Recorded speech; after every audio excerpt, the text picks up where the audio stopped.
and I'm back on site today doing more staining work. You can see behind you, right over here, I've got the first three of these ceiling joists or floor joists, depending on how you want to look at them. All stained. I think they look really, really nice. It gives it a nice kind of finished look having them stained like that, and I'm really pleased with how those are coming out. I'm going to continue along. I did about 3 yesterday, plus a little bit of sanding work. Thinking I'm going to be able to do 3 again today, and then I got to do a little sanding work, you know, on the next 3 because I haven't sanded them up yet.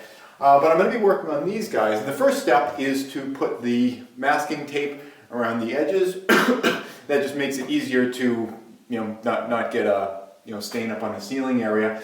But what I'm going to be doing is, instead of using it fresh off the roll, I'm going to be reusing the tape that I had up there. Now this stuff is not particularly expensive, but it costs more than nothing, and I bought 2 rolls, and I've been reusing it as much as I can. And this in particular is going to make it really easy to reuse because you get these just really long stretches of it. Over in the corner here I've got some smaller pieces, and I'll pull one off right now. Just a short piece that was masking the edge there, and one of the nice things about it is that I need exactly the same size right over here, so I can just transfer it right from one side to this other side. When I'm putting these in, I'm trying to tuck them under the wood just a little bit, so that if the bristles kind of wrap around the board a little bit, which they can tend to do, it'll still help to protect the wood behind it.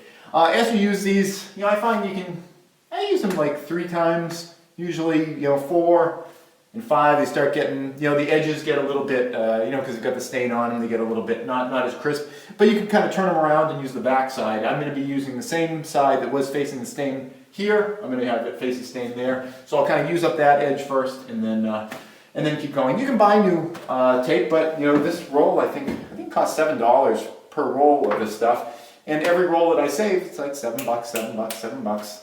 I don't know about you, but that adds up for me, and I can use that $7 for something else that's more exciting than tape. So moving all the tape over to the next joist, and then start staining that one. That's it. Thanks for watching.